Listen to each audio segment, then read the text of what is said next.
तो हम देखते हैं किस तरह से वो कोलकाता में अपना सोशल रिफॉर्म का मूवमेंट शुरू करती हैं, जेंडर इक्वलिटी जैसी चीज़ों पे बात करना शुरू करती हैं, और सिर्फ कोलकाता में नहीं, पूरे वेस्ट बंगाल में।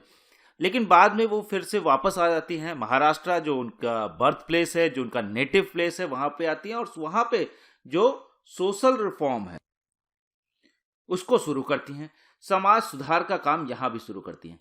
लेकिन दिक्कत क्या आती है उनके साथ, क्योंकि समाज सुधार का काम बिना समाज को साथ में लिए हुए नहीं हो सकता, और समाज को साथ लेने का काम बिना व्यक्तिगत रिलेशन, जो पर्सनल रिलेशन है, उसके बिना भी नहीं हो सकता। वो भी एक मुश्किल चैलेंज था उनके सामने। और दूसरा, जिस चीज के खिलाफ वो लड़ रही थी, उस मानसिकता को भी चैलेंज करना बहुत मुश्किल था। एक तो ऑब्वियसली पैट्रियार्की में मेल उनके अगेंस्ट में होंगे, और पैट्रियार्की एक ऐसी विचारधारा है, एक ऐसी सोच है जो सिर्फ मेल या आदमी में नहीं होगी, पुरुष में नहीं होगी, वो औरतों में भी हो सकती है। तो औरतें भी इनका विरोध करती हैं, तो इसकी वजह से एक बड़ा विरोध इनको झेलना पड़ता है। तो देखते हैं, after returning to Maharashtra she set up Arya Mahila Samaj इन 1882 इन पूना। पुणे में ये एक आर्य महिला समाज, जो आर्य समाज उस समय आर्य समाज हुआ करता था, वो तमाम तरह की जो कुरीतियां थीं, चाहे वो धर्म के नाम पे या पोंगा पंडित टाइप की जो चीजें थी, कि जो धार्मिक कर्मकांड में बहुत ज्यादा लोग इन्वेस्ट करते थे अपने मनी और टाइम, उसके खिलाफ था। आर्य समाज कह सकते हैं रैशनल तर्क के आधार पे काम करता था, और चीजों को बहुत ज्यादा नेटिग्रिटीज में नहीं ले जाके सीधे सीधे, जैसे आर्य समाज आज भी अगर आप देखें, आर्य समाज में जो शादियां होती हैं बहुत छोटे रूप में और बहुत कम खर्चे में कर दी जाती हैं। उनका आइडिया है कि शादी जैसी चीज जो है दो लोगों का मिलन है, तो इसमें बहुत ज़्यादा रिचुअल्स या बहुत ज़्यादा किसी धर्म की सैंक्टिटी से ज़्यादा जरूरी है कि उसको नीचे लो लेवल रखा जाए और व्यक्तियों के बीच संपर्क के। इसी तरह आर्य समाज के स्कूलों में भी इन सब चीज़ों पे काफ़ी काम होता है। तो अब लेकिन महिलाओं के इशू को लेके स्पेसिफिक आर्य समाज बहुत ज़्यादा काम नहीं कर पा रहा था, तो इन्होंने आर्य महिला समाज बनाया। अब इसमें क्या आइडिया था इस आर्य महिला समाज का? It was her public encounter to patriarchy. जब ये बनाती हैं तो क्या असली महिला समाज का कर्तव्य क्या होगा? ऑब्वियसली जेंडर इक्वलिटी, कि जो लैंगिक असमानता है उसको खत्म करके दोनों लिंग को, क्योंकि आर्य समाज तमाम सारे स्कूल कॉलेज बना चुका था, लेकिन ज्यादातर वो कॉलेज बॉयज कॉलेज थे, या लड़कों की जो है उनकी शिक्षा पे ज्यादा ध्यान दे रहा था, लड़कियों की शिक्षा पे कम ध्यान दे रहा था। तो पहला एनकाउंटर यही होता है कि पैट्रियार्की से, कि जब आर्य समाज में महिलाओं के लिए वो स्कूल खोलती हैं तो वहाँ पे काफ़ी विरोध होता है। महिला एक तो पढ़ने नहीं आती, घर के लोग उनको नहीं भेजते हैं, और इनकी जो आइडिया था, इनका जिस तरह से लोग देखते थे इनके समाज को, कि पहले से ही अगर देखा जाए तो इनको बहिष्कृत किया गया था, इनके पिताजी को भी। ऑल्दो वो पैट्रियार्की में खुद भी बिलीव करते थे, लेकिन कुछ चीज़ों पे उनका डिफरेंसेस थे, जैसे वो कि पढ़ने को तो देना चाहते थे, अपनी जो वाइफ है उनको भी पढ़ाते हैं और अपनी बेटियों को भी पढ़ाते हैं। तो ये एनकाउंटर महाराष्ट्र में जब झेलती हैं, इसके बाद ये और तरीके निकालती हैं लोगों को समझाने के लिए, जिसमें देखें she brought out a book in Marathi में एक लिखती स्त्री धर्म नीति।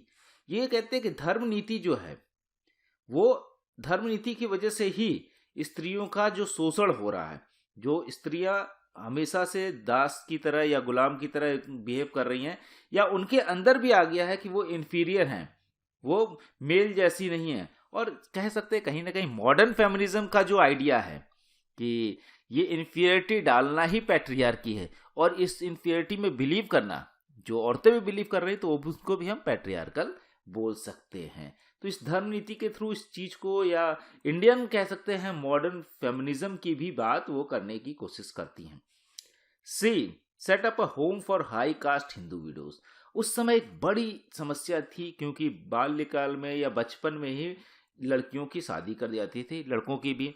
और जो लड़कियां जिसके हस्बैंड या कह सकते हैं वो बच्चे ही होंगे, वो अगर मर जाते थे तो उसके बाद उनको विधवा की तरह ट्रीट किया जाता था। और विधवा जो थी, कोई 10 साल की उम्र में, कोई 12 साल की, कोई 13-14 साल की उम्र में भी विधवा बन जा रही, और उनके पास ये राइट नहीं था कि वो फिर से पुनर्विवाह कर पाए।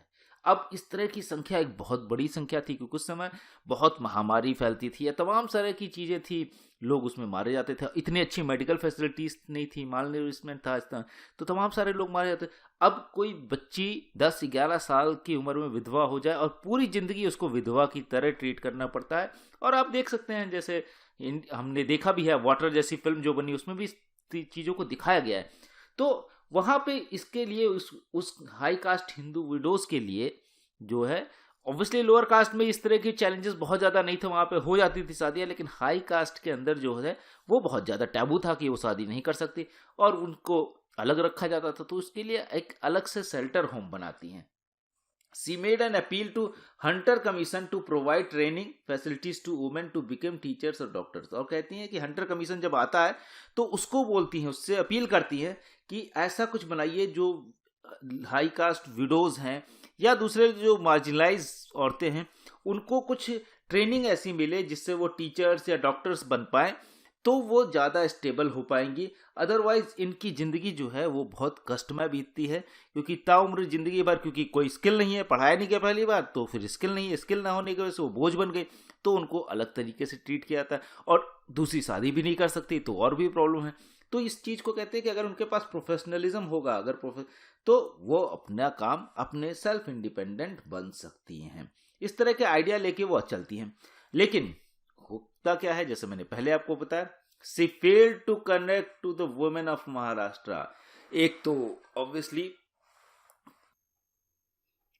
तो ये महाराष्ट्र की जो औरतें थी उनसे भी कनेक्ट, अब इन्होंने काम तो उन्हीं के लिए किया, लेकिन क्योंकि पुरुषवादी जो मानसिकता थी, पुरुषवादी मानसिकता महिलाओं के अंदर महिलाओं को भी रोकती थी। एक तो जो महिलाएं चाहती भी थी वो भी इनके साथ नहीं जुड़ सकती थी और कुछ महिलाएं भी इनका विरोध करती थी, क्योंकि एक तो इनका महाराष्ट्र जो था वर्क प्लेस नहीं था, कभी भी इस तरह से उन्होंने काम नहीं किया। बचपन में जब 19-20 साल की उम्र तक तो इन्होंने इधर उधर घूम के काम किया, इसके बाद वो कलकत्ता चली गई, वहाँ पे उन्होंने काम किया।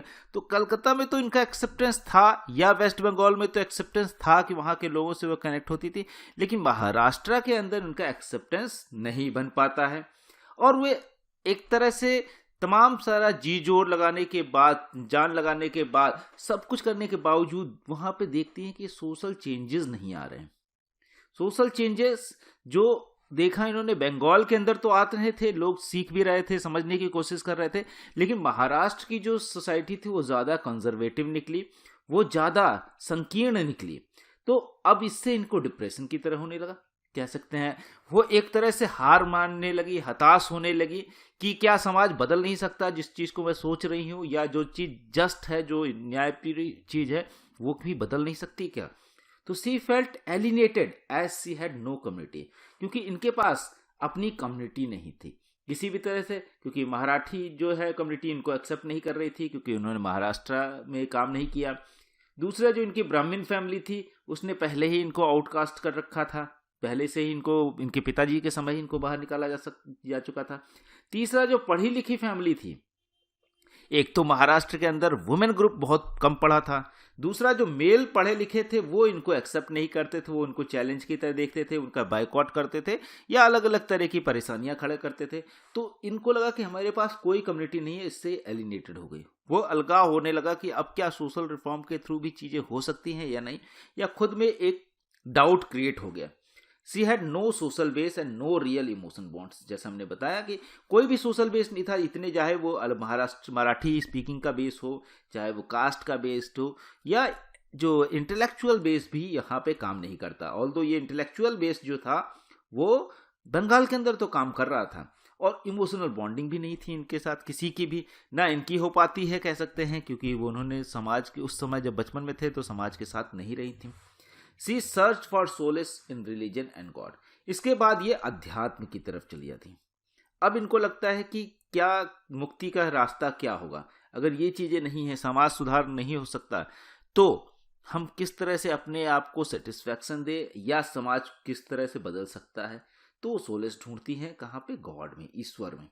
अब ईश्वर में ढूंढने के दौरान ही अगर हम देखें तो इनका जो धर्म परिवर्तन है, जिसको हमने शुरुआत में बताया कि क्रिश्चियनिटी और हिंदुइज्म में एक जैसी चीजें देख रही हूँ, लेकिन इस समय ये जब क्रिश्चियनिटी में कन्वर्ट होती हैं उस समय इनको नहीं लगता है कि जो प्रॉब्लम्स हिंदुइज्म में थी वही क्रिश्चियनिटी में भी होगी, इस चीज को अनजान रहती हैं। सी वेंट टू इंग्लैंड, पहले अब इन्होंने इच्छा जताई कि इंग्लैंड जाना है और इंग्लैंड ये चाहती है अपने